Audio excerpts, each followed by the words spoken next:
Welcome, curious minds, to another deep dive. Today, we're tackling a really fascinating company. You might not immediately recognize the name Ecolab, but I bet their presence is kind of all around you. We're going deep into this global leader in, water, hygiene, and infection prevention solutions. Now, you've given us this comprehensive investment memo. It's packed with sharp analysis, lots of data. So our mission today is really to cut through all that, pinpoint the critical insights, and give you a shortcut to understanding what really makes Ecolab tick, where its strengths are, and maybe where the hidden challenges lie. Yeah, and what's interesting is how the source material itself is structured, like a proper investment memo. It lets us look at the company holistically. We can cover the business model, competitive advantages, management quality, financials, even the potential risks. We'll pull out the core ideas, trying to help you connect the dots on what is, let's face it, a pretty complex global business. Right. So get ready to see beyond just, cleaning chemicals. We want to uncover the layers of strategy, the tech, and the human dynamics underneath it all. Okay, let's unpack this. Let's kick things off with the basics. How does Ecolab actually make money? The memo calls it a masterclass in the razor and blade strategy. Can you break that down for us? Absolutely. Think of it like this. Ecolab isn't just selling, say, chemicals. They're selling, they provide these essential consumables, right? The blades, things like specialized sanitizers, water treatments. But critically, they often deliver these through their own proprietary systems, the razors. That could be unique dispensers or increasingly their digital platforms. And once a customer has that razor installed, switching becomes really quite difficult. Right. It's sticky. And it's not just the products, is it? The memo highlights this huge human element. Exactly. That's crucial. Beyond the physical products, there's this massive service component. Ecolab has, over 25,000 direct sales and service people globally? These aren't just order takers. They're on-site consultants, trainers, problem solvers, boots on the ground at over 3 million customer sites. This whole integrated approach creates very predictable, recurring revenue. It's locked in by these long-term service contracts, usually 3 to 5 years. And that renewal rate, 92%. That tells you a lot. Customers aren't dissatisfied. They're frankly dependent. Plus, you've got their digital stuff like Ecolab 3D, adding these high-margin data-driven insights. That just embeds them even deeper. Okay, so fundamentally, what core need is Ecolab meeting for its customers? Why is that service so, powerful? Well, the basic idea is simple, but incredibly durable. They deal with non-discretionary needs, things like cleanliness, food safety, infection prevention. For customers in healthcare, hospitality, food processing, these aren't optional extras. They're absolutely fundamental to just operating. It's our brand reputation. To meeting regulations. Yeah. So you could say Ecolab's real product isn't the chemicals, it's certainty. A guaranteed outcome, like a provably safe hospital operating room or a spotless hotel kitchen. And that certainty, that outcome, is what companies pay a premium for because of the cost of failure. It's catastrophic for them. And it's not just about avoiding disaster, right? The memo mentioned efficiency too, this EROI idea. Exactly. They frame it as delivering EROI. That's exponential return on investment. Yeah. It's about boosting customer performance, efficiency, saving water, saving energy, not just managing risk. And that cost asymmetry is key here. For a big hospital or food plant, Ecolab's program might be a relatively small line item, but the cost of not using them, an outbreak, a shutdown, a contamination scare, that cost is astronomical. That dynamic makes customers very willing to pay for reliability. Okay, that makes sense. And it leads us straight into their economic moat or competitive fortress. The memo says it's wide and deep, mostly because of high customer switching costs. What exactly makes it so hard for a customer to just say, you know what, I'm going with competitor X? It's way more complicated than just swapping out one chemical for another. Imagine you're a big hotel chain or a food processor. Switching away from Ecolab means, first, huge operational disruption. You've got to install new equipment, maybe change plumbing, then you have to retrain all your staff on new products, new safety protocols, and crucially, you're taking on a massive amount of risk. Can the new guy really match Ecolab's proven results and safety record? That 92% renewal rate we keep mentioning, that's not just customer happiness. It's hard evidence of just how sticky they are, how high those switching costs really are. And the moat isn't only about those switching costs. The research points to 3 key intangible assets reinforcing it. What are those? Right. First, there's the Ecolab brand itself. It's known globally. It stands for safety, reliability. For big clients, think Marriott, McDonald's, that brand trust is vital. They need reliable partners. Second, their unmatched scale. Ecolab's revenue is more than double its nearest competitor. They operate in over 170 countries. So if you're a multinational corporation needing consistent standards everywhere, Ecolab is often the only logical choice. And third, as we mentioned, that 25,000-strong field force, that service infrastructure, that direct personalized expertise on site, it's unique and incredibly hard for anyone else to copy at scale. Could you maybe give us a concrete example? Like, how does this moat actually work in practice, say, inside a hospital? Sure, let's take a large hospital system. Ecolab serves something like 85% of U.S. hospitals. They don't just deliver disinfectant wipes. Their teams go in, they install and maintain hand sanitizer dispensers. They design specific cleaning protocols tailored to reducing things like hospital-acquired infections, HAIs. They even use digital tools like their hand hygiene compliance monitoring system to track and enforce these procedures.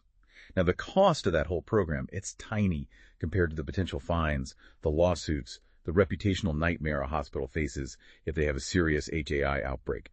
So for a competitor to come in and offer that same integrated package, the tech, the training, the audits, the guaranteed compliance, it's almost an insurmountable barrier. Okay, wow. And here's where it gets really interesting for me. The memo says this moat isn't static, it's actually getting wider. How are they managing that? Yeah, that's a key point. They're doing it mainly through strategic investment in digital innovation. Take the Ecolab 3D platform. It collects, over 120 billion data points every year from customer sites. This isn't just tracking, it transforms their whole value proposition. They move from just selling products to offering predictive, data-driven operational intelligence. Think about a customer being able to benchmark their water use across sites, predict equipment failures, optimize their entire operation using real-time data. That embeds Ecolab right into the core processes, and it raises those switching costs to a whole new level. So it's less about selling a better bottle of cleaner and more about using data to make their customers fundamentally better, safer, more efficient operations. Exactly. And they're pushing this hard. They have this internal metric, the Vitality Index. The goal is to boost sales from new products and services from 30% in 2024 to over 40%. That shows a real commitment to innovation. And their acquisitions fit this pattern. Buying Barclay Water Management, for instance, added capabilities specifically designed to plug into Ecolab 3D. It creates this powerful, virtuous cycle. More customers mean more data, which makes the AI insights from Ecolab 3D more valuable, which then helps attract and keep even more customers. Smaller competitors just can't match that data advantage. Okay, we've painted a picture of a really strong business, strategically sound, great financials. But what about the human side, the scuttlebutt, as the memo calls it? What are people actually saying on the ground, customers, employees? Right, the scuttlebutt. It gives a slightly more mixed picture. On the customer side, it seems to depend. If you look at their consumer products, like stuff you'd buy at Home Depot, reviews are generally pretty good. People say they work well, suggest the core chemistry is fine. But in the commercial world, it looks like size matters. Those big global clients, they seem very well looked after, hence the high renewal rates. Mm-hmm. However, if you dig into forums like Reddit, you find smaller businesses, independent restaurants, breweries complaining. Common themes are high prices, sometimes inconsistent service, wrong orders, bills that are hard to understand. Even their pest elimination division gets pretty polarized reviews online. Some love it, some find it frustrating. Huh. That's interesting. A split experience. So that's the view from outside. What about inside the fortress? What are the employees saying, the people actually delivering that service? Yeah, that's maybe even more critical. Officially, Ecolab talks a good game. Mission-driven culture, very ethical. They've been on that world's most ethical companies list for 18 years straight. But if you look at anonymous employee reviews, say on Comparably or Quora, it's more nuanced. People often praise the teamwork, the mission itself. But you also see recurring complaints about a disconnect between senior leadership and the folks on the front lines. Concerns about compensation, especially given the company's success, and significantly, poor work-life balance, particularly for those field service teams, the very people upholding the moat. Mm-hmm. There was even a quote from a 23-year veteran suggesting a cultural shift away from being purely customer-focused towards prioritizing shareholders and how that impacted the employee experience negatively. And how does that internal dynamic, that employee scuttlebutt, potentially link back to the strength of that economic moat we talked about? Oh, it's directly linked. I mean, the entire competitive advantage, that fortress, it relies on delivering superior personalized service. And who delivers that? The 25,000 people in the field. So if that critical workforce feels undervalued, demoralized, overworked, the quality of service could logically start to slip. That would directly weaken customer relationships, make them less sticky, and start to erode those switching costs that define the moat. Those complaints from smaller customers we mentioned, maybe they're the canary in the coal mine, Early signs that maybe internal issues are starting to impact service delivery out there. Right, that makes sense. Okay, let's pivot a bit. Let's look at the leadership, the people steering the ship and how they handle the company's money. Christophe Beck, the CEO, he seems to have a clear philosophy. He does. He's an insider, been with Ecolab since 2007, ran the big Nalco water business before becoming CEO. His philosophy really revolves around that EROI concept. We discussed the idea that Ecolab creates exponential value for customers, and that this, in turn, drives shareholder returns. He talks a lot about their solid growth formula and emphasizes having a winning people strategy. Okay, so that's the philosophy. How does it actually play out in terms of capital allocation? Where are they putting the company's cash? Well, the memo paints a picture of a pretty rational, disciplined approach, and one that's definitely shareholder-friendly. For reinvestment back into the business, they're consistent. About 1.3% of sales goes into R&D each year. And they've ramped up capital spending almost $1 billion planned for 2024 to drive growth and efficiency. For acquisitions, M&A, it seems to be a logical bolt-on strategy. We saw the big one, Purolite, for $3.7 billion, getting them deeper into life sciences purification, and smaller ones like Barclay Water Management, which feeds right into that Ecolab 3D platform. But they also showed discipline through divestitures. They spun off ChampionX, sold the surgical solutions business, shows they're willing to prune things that aren't core focus anymore. And what about returning cash to shareholders? Dividends, buybacks? Very shareholder-focused there, too. Ecolab is a dividend aristocrat. That means they've raised their dividend for, 33 years straight now? They had a pretty solid 14% increase in late 2024. The payout ratio seems moderate, sustainable. And they do opportunistic share buybacks, like that $500 million repurchase in March 2022, when they presumably thought the stock was undervalued. So yeah, the summary is clear logic on M&A. They'll sell non-core stuff, and they maintain a balanced approach to giving cash back to shareholders. All of this definitely suggests a company with a very strong financial footing. What do the actual numbers say about Ecolab's financial strength and resilience? You're right. The financial profile looks exceptionally strong. It's basically a reliable earnings machine, as the memo puts it.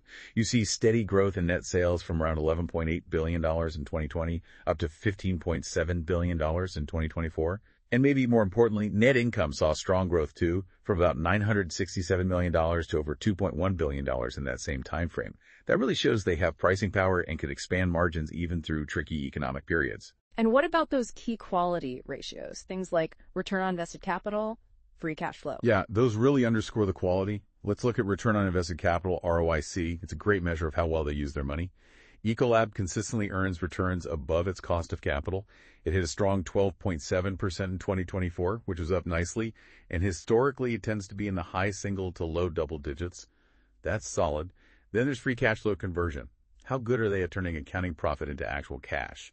They're excellent. FCF conversion is consistently around or even above 100%. For instance, 130% in 2020, about 86% in 2024, fluctuates a bit, but shows the earnings quality is real, they generate cash. And finally, the balance sheet. It's strong. Management aims for net debt to EBITDA around 2.0x, and right now they're actually quite conservative at 1.7x. That's down significantly from 3.4x back in 2021. So yeah, investment grade rating, plenty of financial flexibility, good margin of safety there. Okay, this sounds like, well, a genuinely wonderful business, high quality, strong moat, good management, solid financials. But what about the price? Is this quality already baked into the stock valuation? Are we looking at a fair deal or maybe even expensive?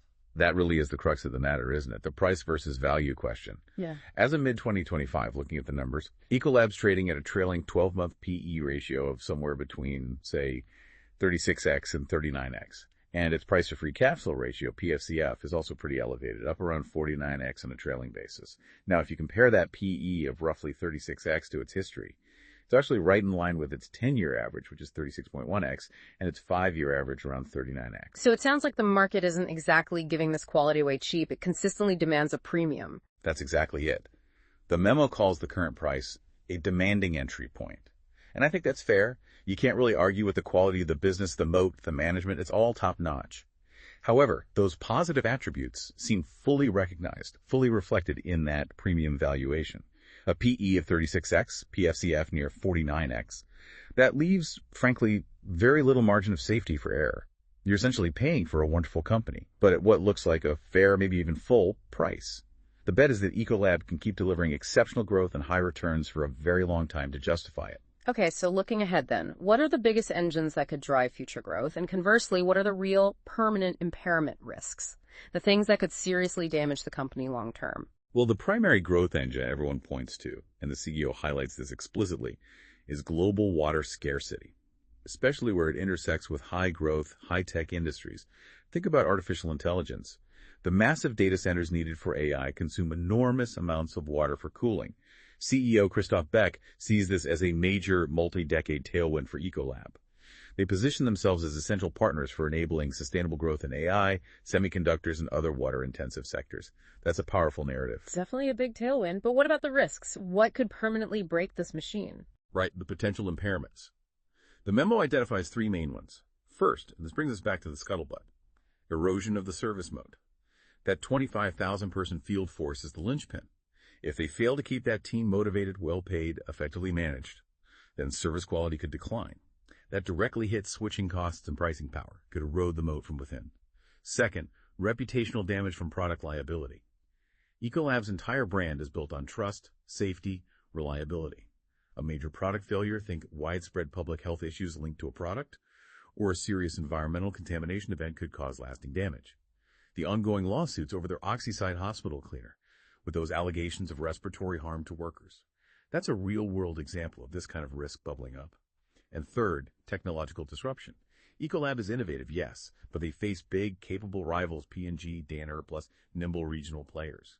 There's always the risk someone develops a breakthrough, maybe truly effective waterless cleaning tech, or a radically more efficient digital service model that leapfrogs what Ecolab offers today. Okay, so we've covered a lot of ground. We've gone pretty deep. What's the general market feeling about Ecolab right now? And how does our discussion maybe offer a slightly different angle, that second level thinking perspective? Well, the general market narrative, the consensus view, is overwhelmingly positive. You hear terms like best-in-class industrial compounder, blue-chip staple, key beneficiary of sustainability trends. Analyst ratings tend to hover around moderate buy and that high valuation. It's mostly accepted as just the price of admission you pay for such a high-quality, reliable company. However, I think our deep dive suggests maybe a deeper second-level question. If we agree on the quality, the market might be, possibly, underestimating the fragility of that service-based moat. The consensus focuses heavily on the what, the products, the digital platforms, and the why, those big sustainability tailwinds like water scarcity. But our analysis puts more emphasis on the who, the 48,000 employees, and especially those 25,000 in the field, delivering the actual service day in, day out, that premium valuation. It's only really justified if Ecolab service remains best in class. And the employee reviews, the grumblings from smaller customers. They hint that maybe this isn't absolutely guaranteed. So the market might be pricing Ecolab like it's this flawless, unstoppable machine. But it's a complex human organization.